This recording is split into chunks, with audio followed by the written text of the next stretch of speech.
Oh, yeah. Five-star. LSU. I said, they ain't ready for the LSU. No, they ain't ready for the LSU, huh? They ain't ready for the LSU. No, they ain't ready for the LSU.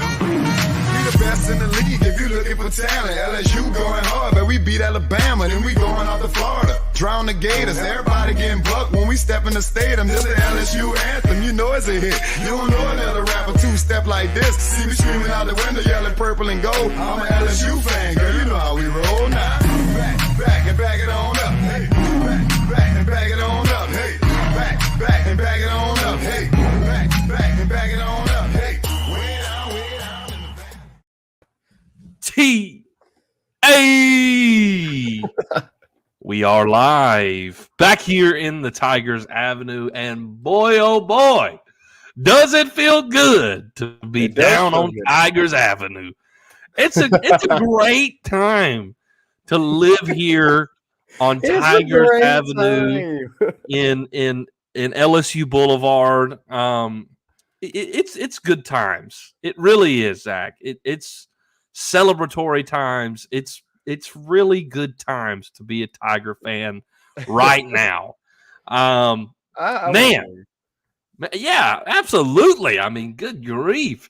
Man, what a weekend for the Tigers down in Death Valley against Ole Miss, the number 7th ranked team in the country, undefeated coming in, the 3rd best rushing offense in the nation.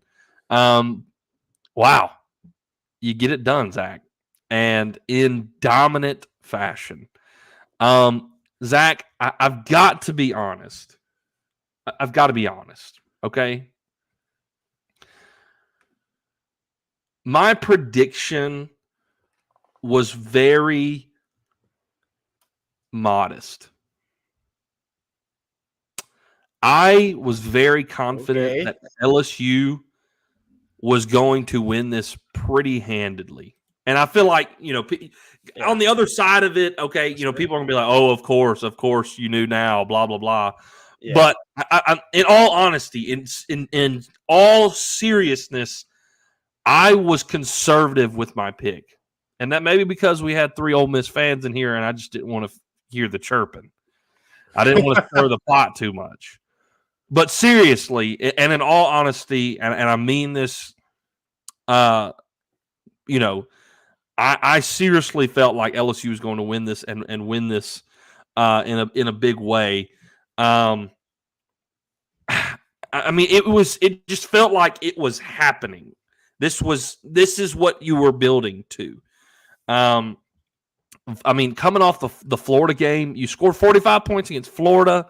I mean, you're down in the swamp. That's a tough place to play, to go there and have the offensive output that we had. I just felt like coming back to Death Valley, big time matchup. You weren't going to choke again like you get against Tennessee. Now, Tennessee's a way better team than Ole Miss is. Let's make no mistake about it. But I felt like there was going to be, no question about if LSU was ready or not. If they were going to execute, if they were going to be in this ball game, and boy, they were ready. I mean, they were ready, and they pulled away in the second half and absolutely won in dominant fashion. Zach, you won this game by 25 points. You beat the number 7 undefeated team in the country by 25 points. And I'm confident enough in our performance that even if we played this game in Oxford, we were good enough to win. I mean, 25-point victory. I don't know if a home field advantage swings that very much. Well, and I've even seen some guys, some Ole Miss fans say, well, we were without, Finley, for most of the game. And we also lost Zach Evans. We didn't have him for. Hey, guess what? We haven't had Major Burns in a long time. We haven't had our Well, best definitely. defensive lineman in the entire season. Entire We have, season. and guess what? One of our best running back, Our best running back. one of our best running backs, at least talent wise, he was out. He was out this game. So if you're going to argue that, then we can say the same thing. Like you had one of your rotational backs out, so did we. You had one of your best safeties out, so did we. So I mean, this is going to probably offend some Ole Miss fans, but I think Ole Miss is a good team. They're a good team, but they're not a top 10 team. They're not a top 10 team. I would agree. They were in the top 10 because of the schedule they played and because they won all their games. And should they be in the top 10 because of that? Yeah, you should be. But you were not a top 10 team talent-wise. And Leslie Dupree's energy says Zach's prediction was wrong. Yes. We're fine with that. This is the happiest I've been to be wrong. So, and I will say to Reagan's point, I picked Ole Miss mainly because we had seen more consistency out of them, and probably a large part of that was due to the level of play that they had on their schedule. I wanted to see LSU be more consistent against the good teams. Yes, we saw what they did against Florida. Could they replicate it against Ole Miss? And they did. Yeah. And so you know what? I'm going to go ahead and I apologize. I did not. My LSU fans, look, I am an LSU fanatic. You see all this stuff behind me here. You can't even see all of it because it only got partial camera. But listen, I am an LSU fanatic. I am going to root and cheer for LSU in every single game, and I am going to hope that they win every single game no matter what.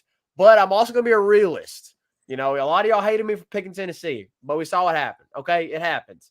You also part of what me and Reagan do is trying to be the middle ground between the fans' expectations and the realism. You know, what's realistic. Sure. That's really what me and Reagan have wanted to do with this podcast is be a fan, because there's obviously a lot of podcasts out there that are media and news type podcast, LSU podcasts. We want to talk as LSU fans, but we also want to be realistic LSU fans.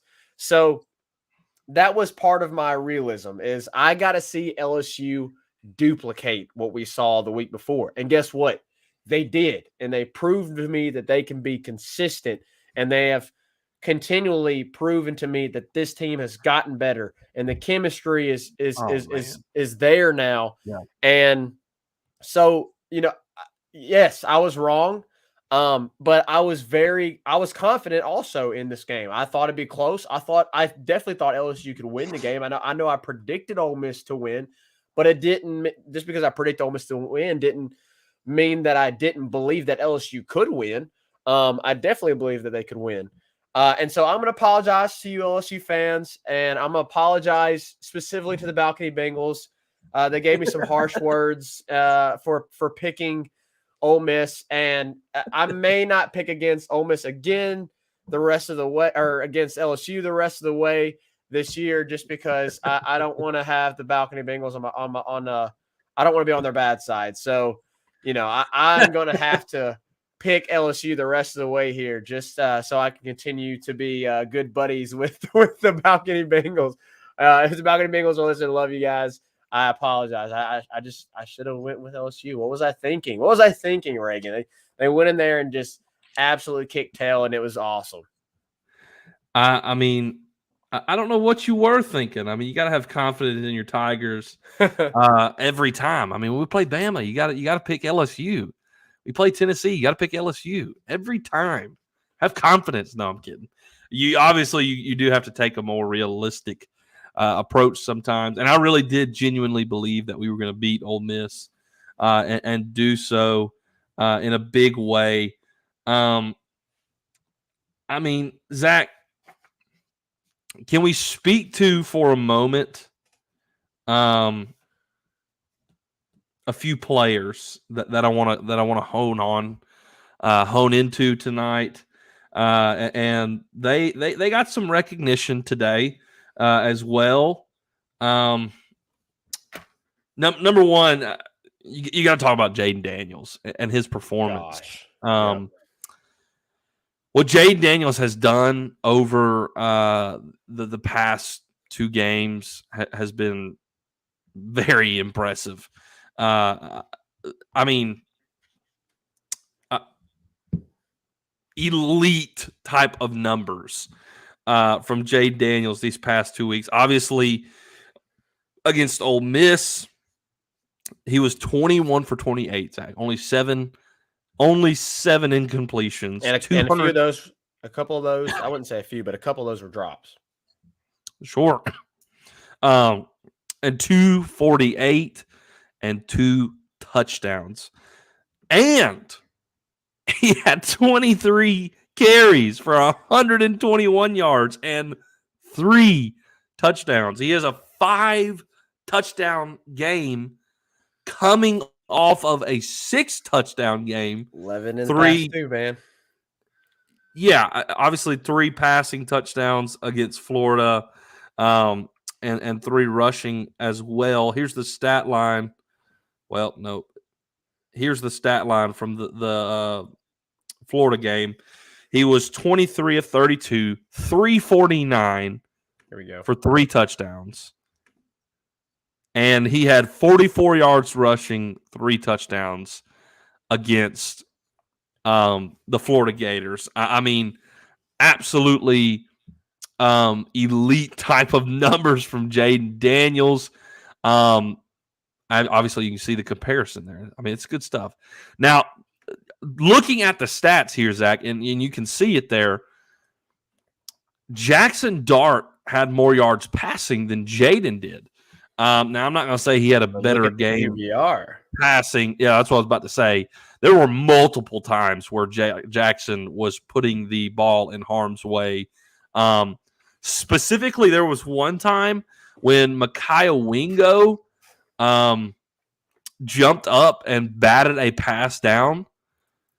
Micah Baskerville had cut off the crossing route and was sitting.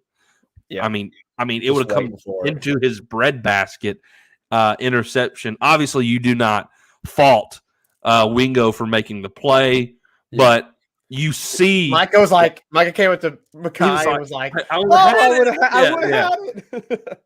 I would have had it. But Jackson Dart was putting a lot of balls in harm's way, and it was pretty obvious like an interception was going to happen eventually, and Micah Baskerville brings the pressure. The second drive of the Brooks bounces one off his chest. Off his chest. And then you had the PI that negated an interception. Well, it could have been argued that it hit the ground, but still, you had multiple occasions where LSU was like, we were just like, oh, we could have picked that off. Yeah. Really close. And then eventually the dam broke and you finally get the interception. Yeah. It was going to happen. It was going to happen eventually. But I just have to speak to, aside from a statistical standpoint, from week 1 to now, I mean, Jaden Daniels is night and day. Now, I'm not saying that Jaden Daniels was bad throughout the season, but it is very obvious he is more comfortable, more confident, more trustworthy in letting the ball go, letting his receiver make plays. And, man, he sees now. He sees what he has in these receivers. He sees what they can do, and that has given him more confidence to let the ball go, and he has, and it has been paying dividends these past 2 weeks. Now, I will say, Zach, it could have been worse. The score could have been it could have been a better. I'm jumbling my words here. We could beat him by more points. On the very first drive, he had Brian Thomas open in the end zone. And Kayshawn Booty. And Kayshawn, and he overthrew him. And then now I will put the one on Malik. There was no point in jumping on that pass. and it put him up in the air for enough for Prince to force him out. But the pass to Brian Thomas was underthrown. The pass to Kayshawn on the next play was just a tad overthrown. So he's not perfect, but he is far better than what we had seen. And I'm fine with him missing passes by a little bit if he's willing to trust his receivers and let them go make plays. Oh, for sure. So the score could have been worse there if he makes that throw. But even on, let's say, well, this is 2 weeks in a row now. This is 2 weeks in a row now with Jure that he's been left wide open. Now, against Florida, he wasn't as open as he was this week against Ole Miss. But he hits Jure for the long ball. This pass to Jure, I don't know if it came out of his hand wrong, Zach, or what, but it was a duck. It didn't look good. And Jure was wide open. Oh, I mean, I don't know if you saw it or not. DBs. I don't know if you saw it or not. There was the safety was up top, obviously, and then there was the DB on Jure.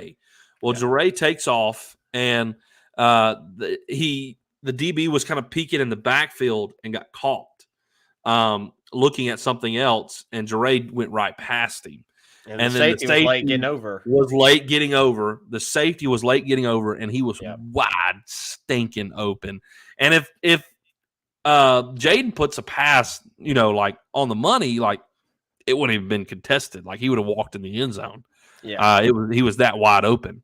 But it was underthrown a little bit. But Jure made the adjustment, comes back, makes the awesome catch, steps in the end zone. That is what you've got to do with these LSU receivers. Even though it wasn't the best throw, we know he can make the throw because we saw it last week. We know he can.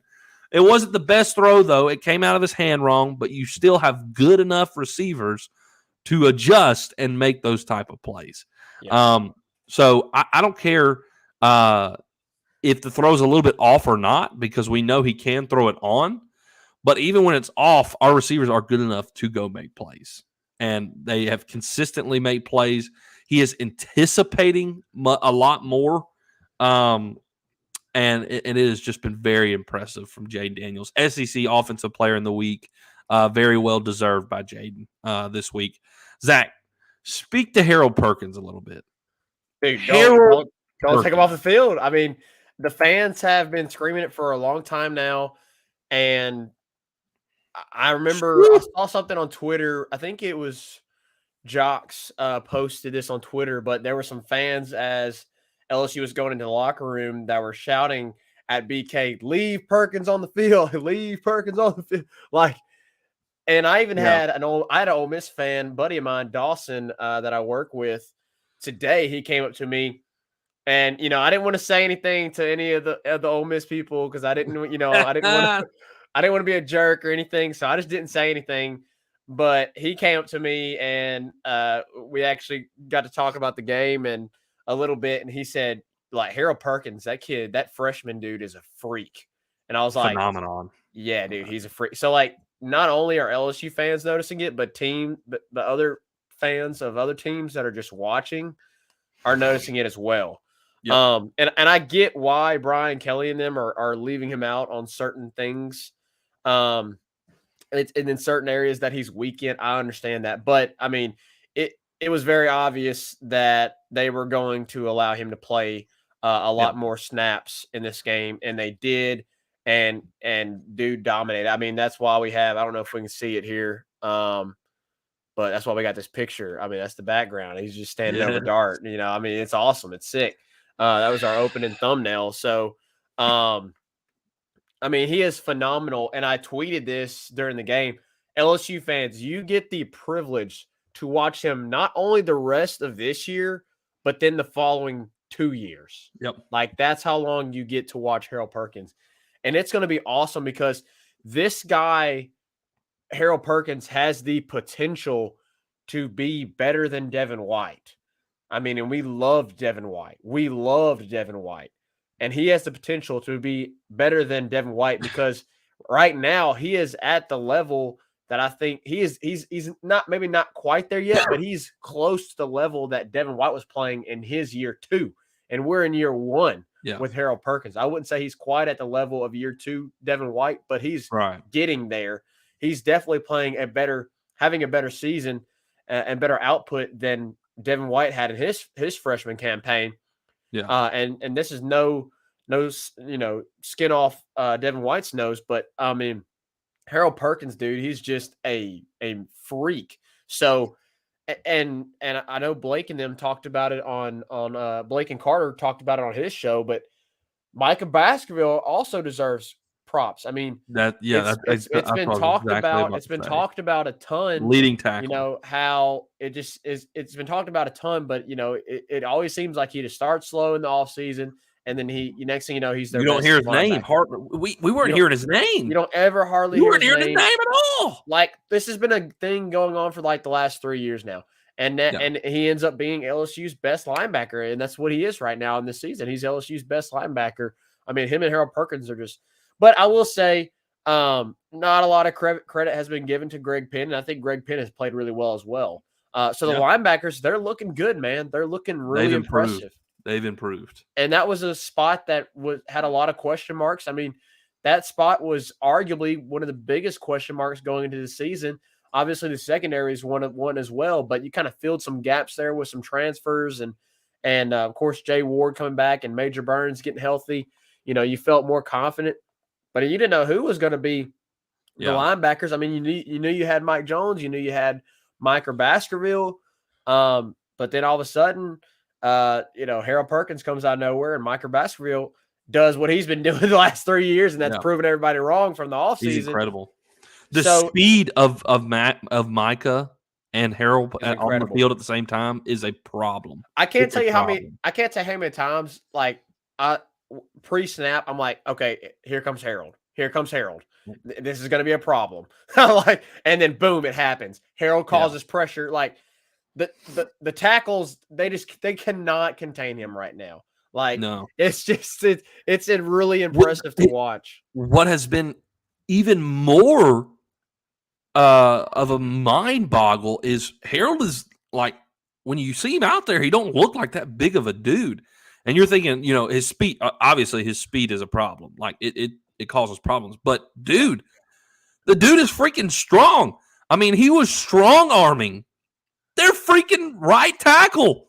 Yeah. I mean, for a true freshman his size to be one arm coming off the end, like causing problems, going one-on-one with an SEC tackle, like, dude's strong. He ain't just fast. He's strong too.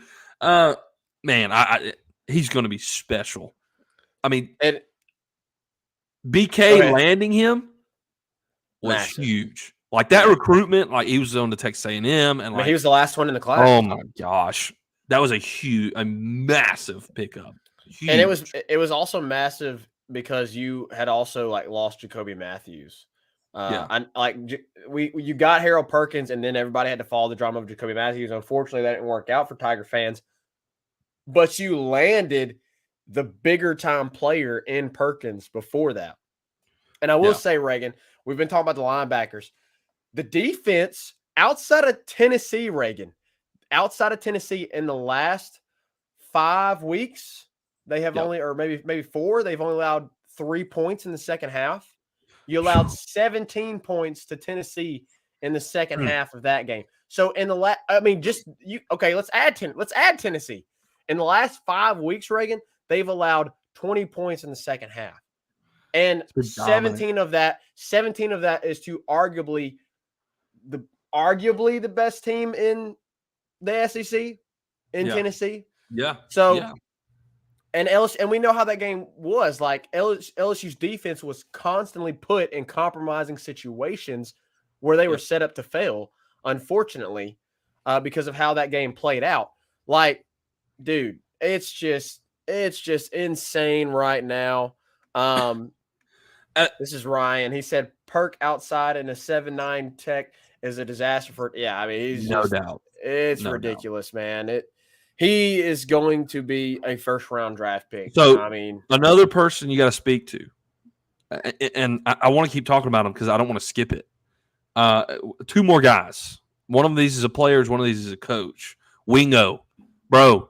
yes. The absence of Mason Smith was massive, but freaking Micaiah Wingo is a problem.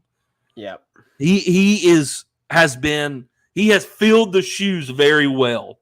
In his speaking absence. to that, 7 tackles, 4 solos, 1.5 sacks, 1.5 tackles for loss, 2 pass breakups, 1 quarterback hit, and 1 forced fumble. A massive stat line from Micaiah Wingo. And also,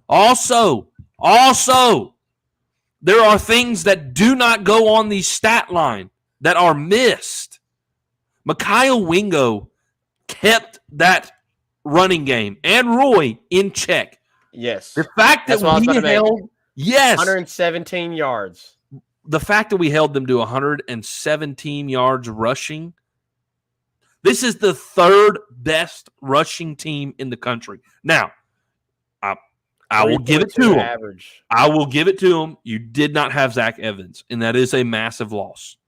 But Quinshawn Judkins holding Jackson to 7 yards rushing. I know that factors in sack yardage as well, but it was huge.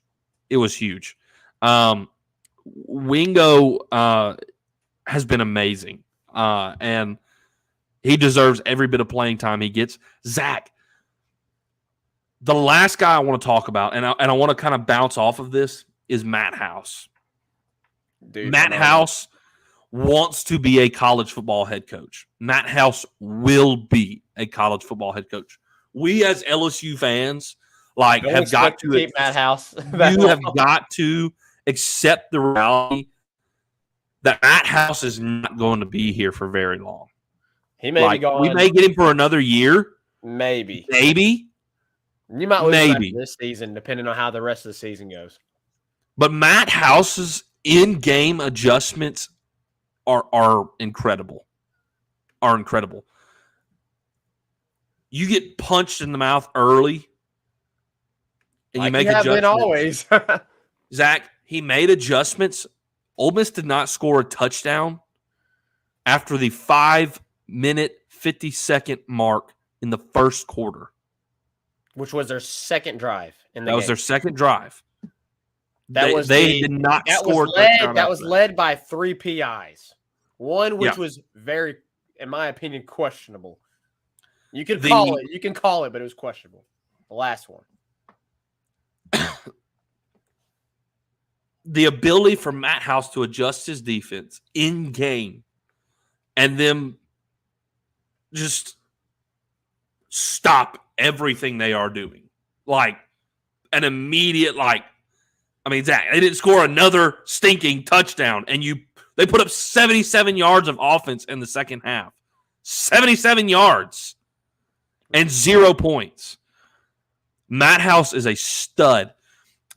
And he changed things up, Zach. He went with a big boy set. I don't know if you saw this or not. Yes, Micaiah on the outside. Micaiah coming off the left side, and Roy and Gilroy in the middle, and then Perkins on the other side. That's a combo. That's a line there. And Micaiah was coming off it. He was causing problems.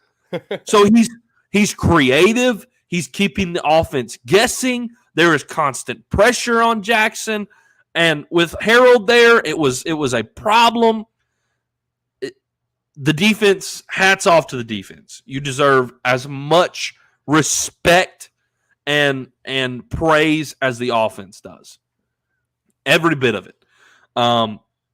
They were fantastic. And Matt House is proving to be an incredible defensive coordinator. Yeah. And LSU fans, we got to be ready for him to leave because it's going to happen eventually. Yeah. If not this year, very soon. Lastly, Zach, and then we can kind of get into some game quickly, like in-game, stuff. Brian Kelly can't win the big games. Yeah. And people will say this wasn't a big game. It's Oh my gosh. To take the top spot in the SEC West, beat a 7th-ranked Ole Miss undefeated team, third best rushing offense in the country, and you beat them by 25 points. Please. Brian Kelly deserves his props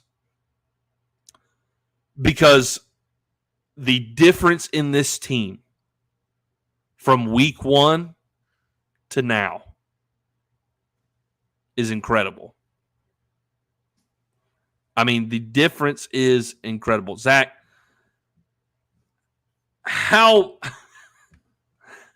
big of a difference, how different does this team look like now from week 1 against Florida State to now? Well, I said this before, like, man, I really wish that we could go back and play Florida State again. Oh, man. I really wish we could have that PAT back, man, because LSU, honestly, like, they should be a one-loss team right now. They really should be. I agree. And as Brian Kelly talked about in his post-game press conference, that Tennessee game was a lot closer than people when you just look at the box score. He talked about that. He made it he made a point to bring up the Tennessee game after this win. So I really like that he did that. And you made it very clear to fans immediately, hey, look, we were a lot closer in that game than people think. And so, I hats off to him for putting together a staff that has brought this team together. The team chemistry right now is fantastic. I mean, and like you said, Reagan, I mean, we're going to lose some coaches after this year. I think so. Yeah. I think you're going to lose some coaches after this year. But he has developed within the season. He has done a phenomenal job of develop. I mean, think about what Mason Taylor looked like week 1. And now I know, like, he had some good catches, made some plays in week 1. I mean, obviously he had the play that got us down there at the end of the game, but he had his struggles, and we saw a lot of drops. A lot of people were like, "Why is Mason in the game? Why are we targeting him so much?" Now you kind of see that. I mean, think about the one he ripped off. What was it? It was let me go look at the stats here quickly. I mean, they were preaching. He ripped off the 38-yarder, a 38-yard long one where he made a DB miss. He caught a little out route, made a DB miss, got to the edge, and then took it for 38 yards. Like, there, and he's blocking well. I mean, they talked about it on Blake's show. Like, the receivers are blocking well. There is a buy-in, and that is because Brian Kelly has built a culture, and it's impressive to me how quickly it has progressed and has made an impact on this coaching staff and this team. It's really, really encouraging. And I'll say this, Reagan, one of the biggest things, obviously, that every fan, LSU fan, has been miserable about, including ourselves, was special teams. But special teams look pretty good this week, Reagan. I know you had the miss. Or how about Dybert? Yeah, how about Dybert on the kickoff, dude? Dybert's booting it out the end zone every time. They had one return. Yes. They had one return, and what they do, they stuffed them before the 15-yard line, so the coverage was good. Why? Because the kick was good. It gave them time to get down there. It looked a lot better. Gregory Clayton, no problems during the punt return. Reagan, twice when they punted it, I closed my eyes, turned around, put my head into the seat, and I said, "Dad, just tell me when it's over." I kid you not. I kid you not, Reagan. That is exactly what I did every time they punted the ball. And then when they had a penalty and they had to re-punt the ball, I was like, well, just decline it. Just decline it. But we didn't have to worry about it. It was a touchback. So, but we didn't have to worry about fielding. And I'll probably still do that, honestly. Like in the Bama game, I'm probably not going to watch the punt returns. I'm just going to be like, Dad, tell me when it's over. I don't blame you. There's still some PTSD. It's warranted there. At this point. There's still some PTSD there. So, but outside of the miss kick, which Ramos is going to have those moments, but I mean, think about back to the Florida game when he nailed a 46-yarder to ice the game. So I understand you had to miss. Yep. I understand you had to miss, but everywhere else in special teams, it looked good. It looked good. So, and I will, Zach, to your point about Ramos real quick, like when it comes to like kicking like that, like kicking field goals in college, it could get way worse. Like and way the wind was really worse. bad. And the wind was really bad that day. It was bad. And it could be way worse. Like Ramos has it. Like he has the leg. He needs to work on his accuracy. Like he's got the distance. He is a solid college football field goal kicker. Yeah, he's good. Gotta get that DP. Man, you gotta get this DP, man. But so I'm honestly okay with the miss. Like I would say, in the moment you're not, but like because that was a crucial moment. Yeah. But in all reality, you're worried about it being a factor right. at the end of the game. In all reality, he is not a liability. He has not been a liability at field goal. No. So I mean, is that his first miss? It might be his second of the season. No, I think he's missed some more. Yeah, second or third. It might be his second or third, but I mean, considering what you had coming in the season, there was not a lot of hope for the special teams, especially at kicker, and they've done well. Glenn, I'll just say Glenn. This is Ryan. He said, "Stop drinking Dr. Pepper on the job, Zach." I'm sorry, Ryan. I just can't do it. I love Dr. Pepper. Got to have a thirst quencher. I probably should be drinking something better like water or Gatorade or something, but got to keep.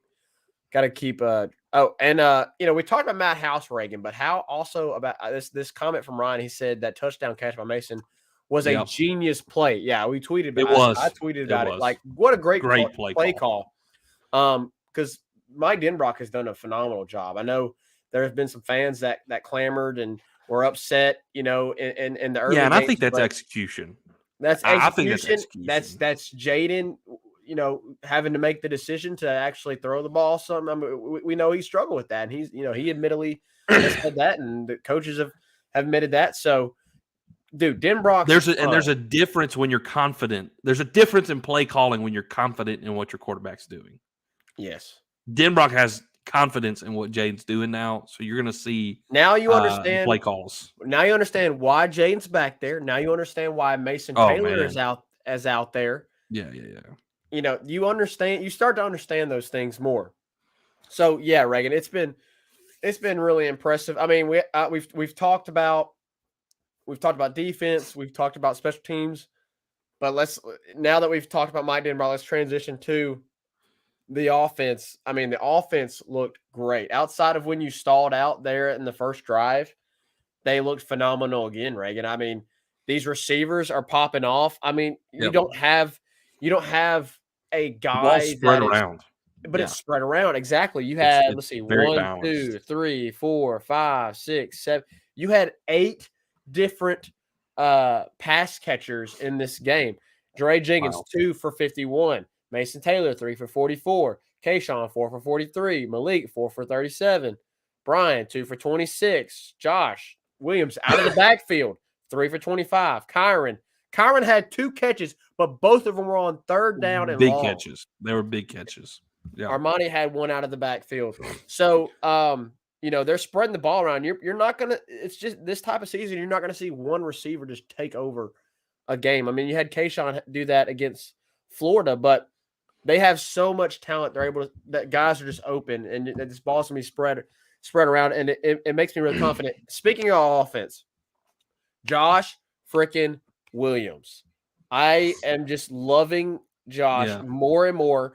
Absolutely. I went on his Twitter. Listen, y'all, if you're watching this, or if you watch this later, if you listening on the audio podcast on whatever your preferred podcast app is, and you're not following Josh Williams on Twitter, go give the man some love and follow this man on Twitter. He's only at like 2,000 something followers.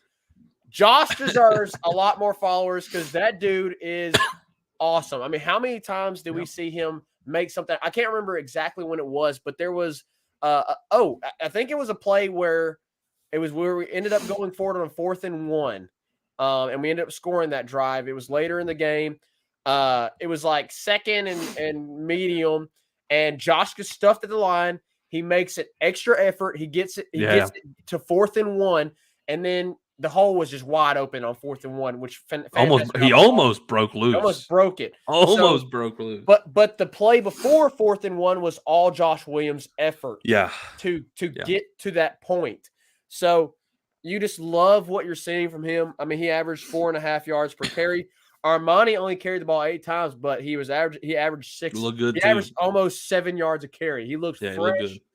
And when you get John Emery back against Bama, you're gonna have those 3 guys that look good. And then Noah Cain looked really good on the kickoff return. He had one for 33 yards that he. Yeah, it was great. It was great. So great return. And that goes back to special teams looking better. And then Jaden, of course. I mean, we talked about the passing, but he ran for 121 yards and then 3 more touchdowns on the ground. There were more designed runs. Designed runs for him. There were, as we've heard and as we've talked about, they're running set plays that for him that are RPOs where he can pass it or run it specifically or take it himself. So, dude, it's just really encouraged. Things are really good right now. Offensive line, best game. They played their best game. Well, you had. Did you notice they popped up a stat that LSU, when you had Emery at right and you had undefeated Will Campbell, they're at left, they're undefeated. They're undefeated. 6-0. Yes.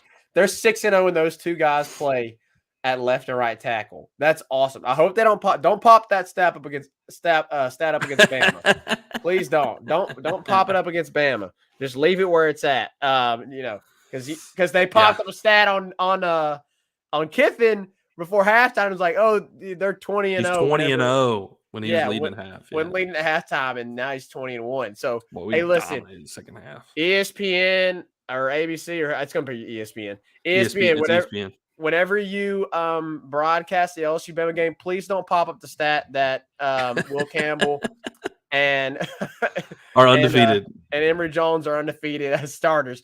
Please don't do but it. They're leave it where it's bro. at.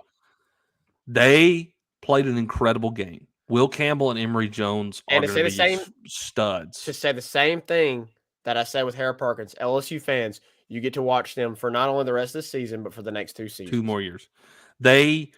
Both of them were fantastic. Bro, Bradford and Frazier had their best games. There were delayed. There were a lot of delayed blitz and a lot of stunts that they ran that were picked up very well. They picked it up and communicated very well. I wanted to specifically watch it because I knew we were watching a defense that could get pressure. They were second in the league, Zach, in sacks. Yeah. Like, this is a defensive line that can cause pressure. And they handled it so well. Jaden had time. He had time in the pocket. He had a lot of time in the pocket. And that helps when you have receivers that can make plays and get open. So all around a great game. I was so pleased with this performance. This was indeed your most complete performance. Yeah, we were saying like maybe Florida's going to be the best. This is your most complete. You one-upped it, baby. You upped it. You one-upped it, no doubt. Zach, real quick, I know we need to move on. We probably need to get to some comments and get to a commercial break and come back for our last segment here. But real quick, I want to talk about the beginning of the game. Yeah. I mean, we called it. You called it like it was the most. It was almost like I knew coming in, like they're about to score. Like they're gonna and boy, here it was. Boom. I had so Reagan, quick to interject real quick. Yes. So the game was starting, and Dad was looking at a vehicle, and he had to drop off the vehicle and needed a ride, and so he messaged me like as the game's about to kick off. He's like, "Hey, I need you to come pick me up." And I'm like, "Bruh, the game's about to start. Like, why?" And then I go pick him up. We turn on the radio because it was on here because Ole Miss. It was on 560 AM because Ole Miss. Yeah. And literally the first thing we hear when we turn on is touchdown, Ole Miss. Judkins in from 6 yards. And I'm like, I immediately go, boop. I was like, nope, I'm not listening to that. Nope.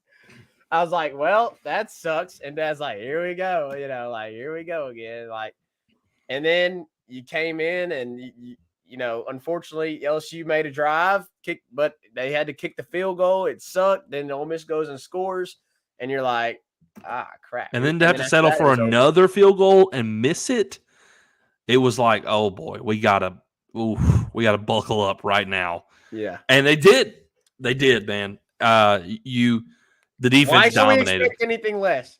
Like Twitter LSU fans. Whenever Nothing LSU, after the first quarter. Whenever Nothing till LSU, after the 1st don't quarter. say anything after the first quarter. Don't be like, crap, these coaches suck. But it's almost like oh, we're okay. Oh, we're down. We're down 10. We're down 14. We're okay. We're okay. We're okay. Whatever it is. Right now, the house. The resiliency of this team. They fight. Madhouse made adjustments. Defense dominated. You held them. And then in the second half, you imposed your will.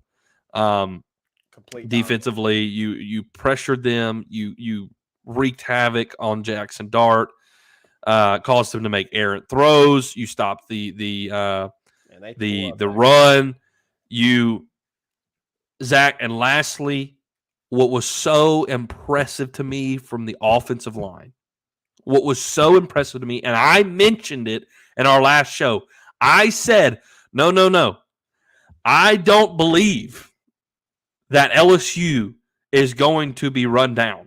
There is not going to be a will imposed upon LSU. The stamina of this team, the strength and conditioning of this team has taken a massive leap from previous years, Zach.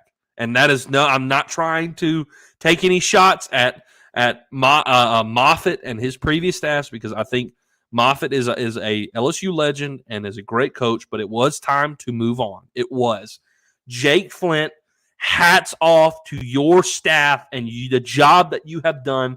The condition of this team is excellent. Your defense, yes. Is showing itself.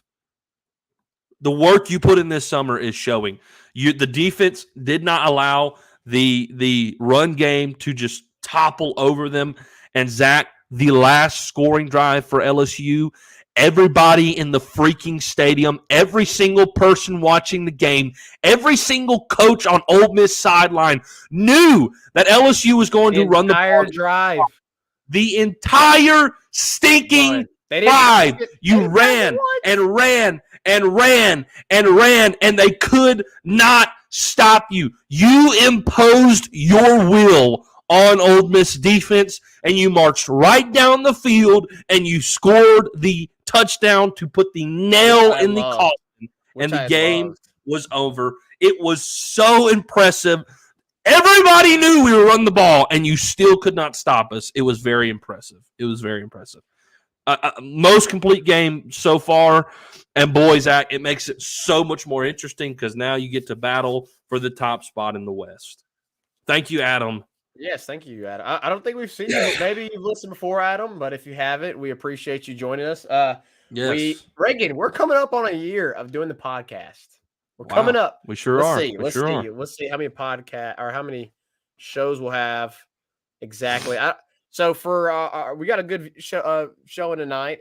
So if you haven't yet, subscribe to us. Hit the notification bell so you know when we go live. Go share the show. We typically, and please share the show so others can see it. We are LSU exclusive, and we know there's a lot of podcasts out there that obviously cover LSU, but we are just LSU. We obviously will talk about certain things that relate to LSU and stuff like that. And every now and then we go on a little rabbit trail and chase off on UFC or disc golf or whatever, or the Bengals or the New Orleans Saints, or Taco Tuesday, or fantasy football or whatever. But definitely appreciate all of our viewers. Y'all do us a solid and just support us by sharing and liking and hitting the notification bell. Let me see this real quick, Reagan. Let's see. We'll have we do have to say before we'll save it in, but we'll be missing a show on Friday. We'll not be going Friday. Reagan, you can go Friday, I guess, if you want. I will be gone. I'll be on a little trip. We will be back here Monday, of course. Let's see. So it's bye week. It's bye week. It's a bye So week. on the 7th, so on your birthday, the day we do a show on your birthday, we're gonna have to do a show on your birthday. Yeah, absolutely. We will be 2 days away from it being a year. Because Wow. we launched our show November the 9th. November the 9th is when we launched our show. So, he said first one. First one. Awesome. Thanks, Adam. Appreciate it. Great to have you on, man. Yeah, man. Come on, keep coming back. We'll love to have you. Ryan is almost always here. Gotta love. No bye week, Zach. Don't worry. We're having. I won't be here Friday. Reagan might do a show. I'll have to set it up for him. If he wants to do a show. And we might be talking some college basketball a little bit during this bye week. There's some downtime. We need to start. There's a little downtime, so we probably need to start some LSU basketball talk. November 9th. November 9th is the opening of LSU. Is the opening, so we actually probably need to cover it a little bit. Yeah, absolutely. In the bye week, but let's go ahead. Let's take a break. Get me and Reagan a breather, and then we'll be back to talk some more LSU. 5-Star Hero, your intro and outro music for the Tigers Avenue show. They ain't ready for that LSU. Go check out all his other music on all the major platforms. Don't forget to follow him on Instagram at Saints Anthem and at Twitter at One Nation Doty.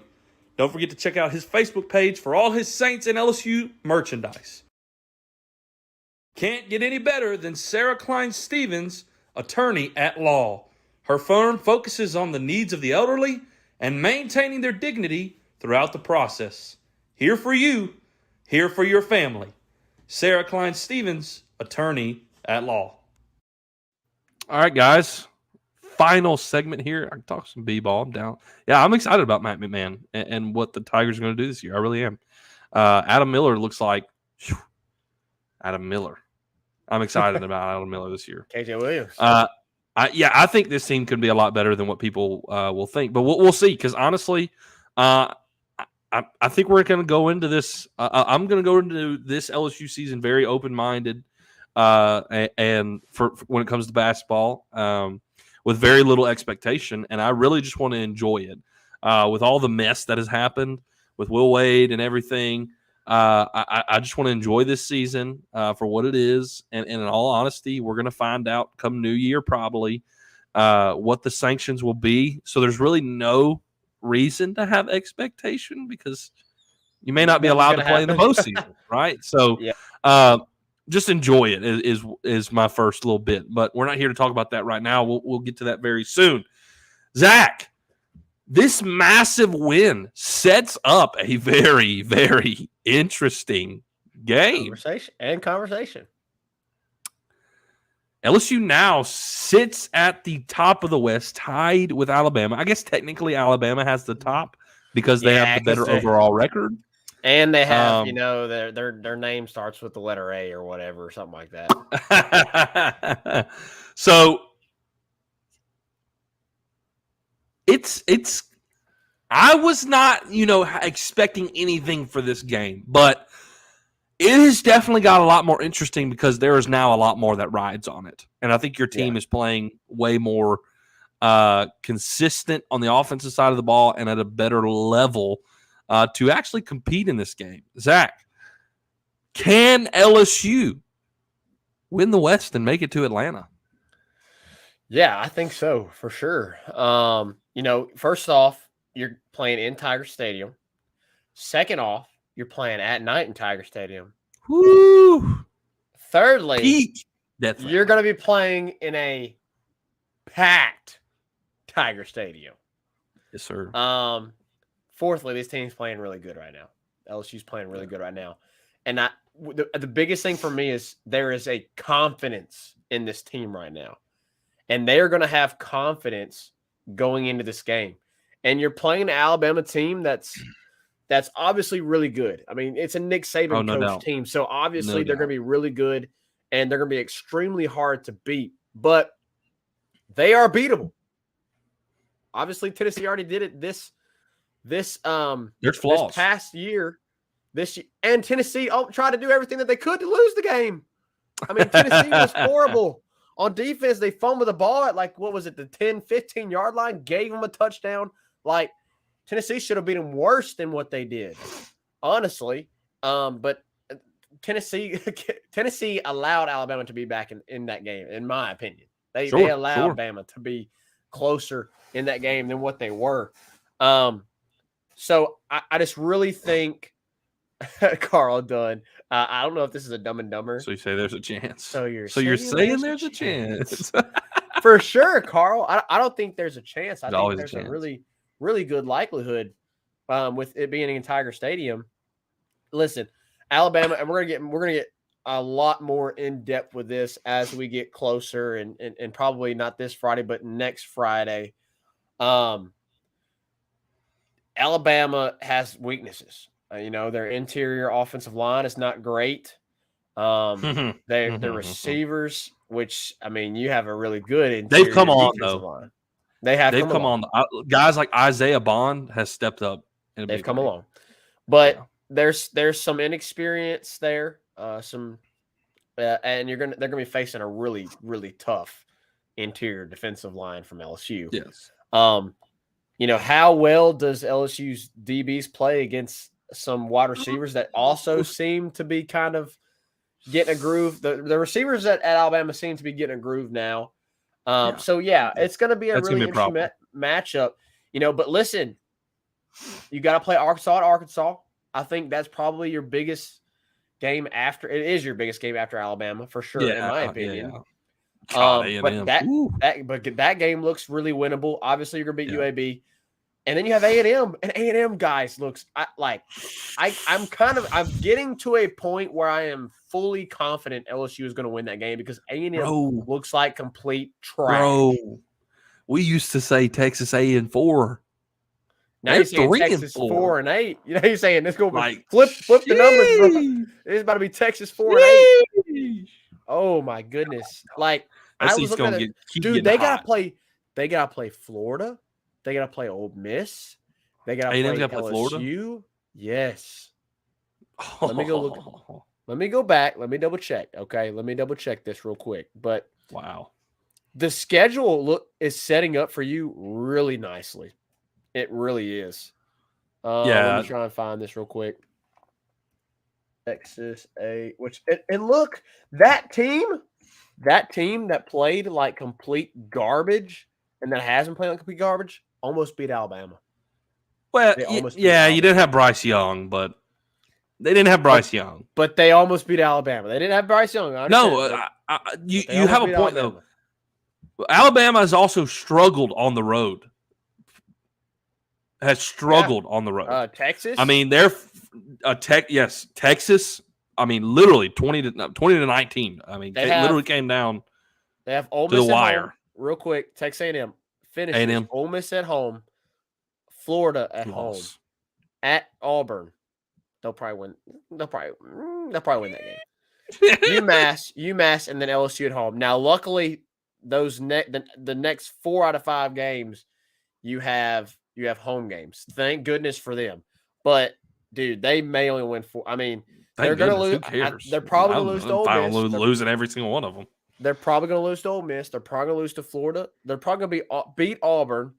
I would say Auburn? They probably beat. Yeah, I think they beat Auburn. They're going to beat UMass, and then they have LSU. They may not be bowl eligible. They're going to be really struggling. And I would be now if they have 5 wins and they got LSU at home in the last game. I'm going to be nervous because they're going to be fighting cats and dogs to try and get bowl eligible and salvage the season a little bit. So, but yeah, Reagan.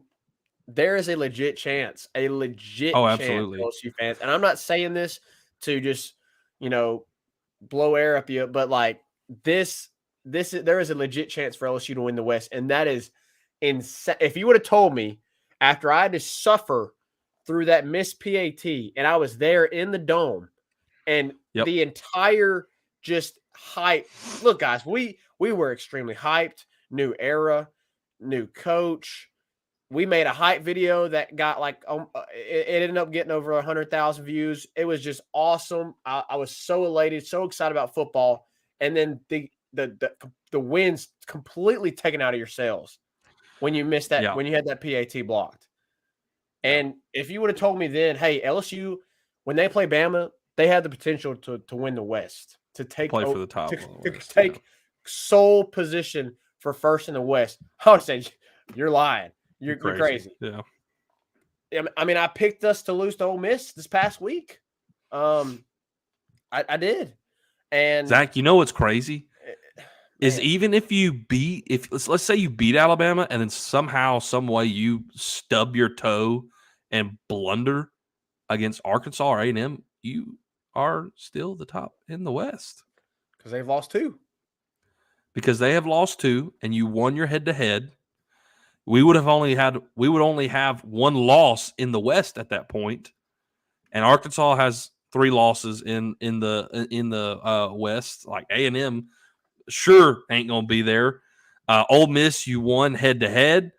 So, yeah, it's very possible. You got to go through Alabama, though. The fact that we're talking about this is incredible, though. And I think you were kind of hinting at that a little bit. Like, the fact that this is an actual conversation right now is huge.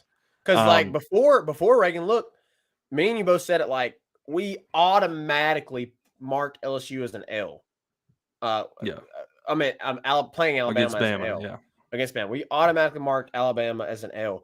And now you're going, I might pick them. I might pick LSU to win. Nighttime, Death Valley, prime time for the top spot in the West. Like, Brian Kelly's not going to downplay this thing. Oh, he's like, well, on Blake's show tonight, he's going to be ringing the bell, dude. On Blake's show tonight, he talked about how the players are staying during the bye week. They're not leaving to go visit family. They're staying. Adam Herbert says, I hope I'm saying that correctly, Adam. Is it Abear or is it Herbert? Hebert. Maybe it's Abear, yeah. He said, I think this game will come down to the coaching schemes and players not making mental mistakes. Yeah. And I think that will be a massive part of the game. Like, you have to get over the mental cap that, hey, we're playing Alabama. You've got to get over that mental barrier. Yeah. And you got to play with confidence like you have been lately. But yeah, I'm really excited about it, Reagan. But we probably need to wrap up the show here. We're 4 minutes over. Real quick. I want to make this point. I mean, I projected LSU to go 9-3 at the beginning of the season. That was my prediction. The fact that we lost the opening game the way we did, and now we're probably projected to finish 9-3. Yeah. Like, lose to Bama and then win the rest. Like, 9-3. That's incredible. A-Bear, yeah. I figured it was A-Bear. The fact that, like, that is your trajectory, and then let's say you go on, win a bowl game, and Brian Kelly has 10 wins his opening season. Man, I mean, massive, because that is your trajectory right now. I mean, that I was thinking about that today, and I was like, holy crap! Like, that's what we're going to be projected to do now. 9-3, and then a potential 10-win season with the bowl game. You are going to be favored against obviously UAB, Arkansas, and A&M. Like, and you lose to Bama, you're 9-3, and honestly, you got a chance against Bama. I think they realize how big it is. I think that Brian Kelly prepares them well. If you play like you have the last 2 weeks, it's going to be a dogfight. It's going to be a dogfight, and I'm excited about it. So, is there a chance for LSU to win the West? Can they win the West? Absolutely, yes. So it's going to be a very exciting next few weeks as we build to this game. It's going to be massive, and I can't stinking wait. But yes, we need to wrap the show up. It's been great recapping this game. Obviously, we had lots to talk about because it was such a good game and so many good performances and to top it all of this. To make it even better, these last few days, the Grizzlies just beat the Nets and Ja put up almost 40. Yeah. So I mean, it's just great time right now. It just feels like it feels like validation for this hire, Zach. Like, this is probably going to be the least talented, and this is crazy to think. This is probably going to be the least talented team that Brian Kelly BK has. And you, Oh you my might, God. you dang well can have a 10-win season. And we haven't We even don't mentioned we don't even have 85 scholarship players right now. Reagan, Zach. and we haven't even mentioned this. Gary Danielson, now this may just be Gary Danielson being Gary Danielson, but Gary Danielson announced on the Yeah. broadcast that Jaden's coming back next season. It makes sense though. It makes sense though. He keeps playing. Really He keeps playing makes like sense. this. He's not. If he keeps playing like this, he's not. If he goes and beats Alabama and puts up stats like he has the last 2 weeks, ain't no way. That draft stock's gonna go whoop, and like that's the whole reason he came, dude. I mean, that's now if he came back, I mean, Zach, we're talking like contenders next year. Oh yeah. If he comes back, we're talking contenders. Because Like, on offense, you're playoff losing. contenders. On offense, you're losing Kayshawn. Period. Yes. Losing Kayshawn and Yes. Josh Williams. No, Josh Williams has 2 more years of eligibility after this year. You're losing Kayshawn. Yes. Period. You have the entire offensive line back, and you are only losing Kayshawn. Yes. And John Emery. And John Emery's probably going to come back too. Yes. And Bryce Young is gone after this year. And Hendon Hooker's gone. And Stetson Hooker's Bennett's gone. Yeah. And Will Rogers is gone. And KJ Jefferson is gone. If you win, if Jaden Daniels comes back next year, you're probably the favorite to win the SEC. Which is, anyway, we're getting ahead of ourselves. So. Right, we're getting it way out. Anyways, it's exciting times. It's exciting times to say the least. It really is. And we'll watch and see how it all unfolds. Even if you take an L in 2 weeks. Even if you take an L in 2 weeks. Yeah, absolutely. You still finish 9-3. All right, guys. Let's hit a quick break, and then we'll come back, and we'll wrap it up right after this. Make sure you go follow us on Twitter, TikTok, Instagram, and Facebook, all at Tigers Avenue, for daily updates on the show and all things LSU sports. If you're watching on YouTube, make sure to click off and hit that subscribe button at Tigers Avenue. We broadcast all of our shows live on YouTube, Facebook, and Twitter. All right, guys, it's been a great show. Really has been. All of y'all have been getting in here commenting. Zach, you can throw a few comments up if you'd like to. I know we got some in here. We appreciate Ryan, Adam. Really glad that you got to come on the show for the first time. Hope you keep coming back. I hope you enjoyed the show. Let's see. I love the name, by the way. Love the name. The comment from Leach saying his team was scared of Bama. That's not the mindset BK brings. Absolutely not. Absolutely not. I think we're going to be pretty ready for this game. And regardless, win or lose, I think it's actually going to be a fight. Like, I don't think we're going to see what we saw against Tennessee. I don't expect that one bit. So super exciting times to be a Tiger fan. Y'all enjoy it. And this is the build. This is the process back to what LSU is supposed to be. So enjoy it. We have been so spoiled over the years to expect it. And then these last 2 seasons, we've been humbled a bit. So now don't take it for granted, because we know how bad it can truly get. Now with an excellent coach, a proven coach, a competent, detail-oriented, winning coach, your program can be fantastic. So enjoy the climb back to the top where LSU ultimately belongs in the world of college football. Guys, it's been a great show. We'll see Friday night how that all works out. Zach said he's going to be gone. We'll let you know and keep you updated on that. But it's been fantastic. We'll see you next time here in the Tigers Avenue. 5-Star Hero, take us out. Peace.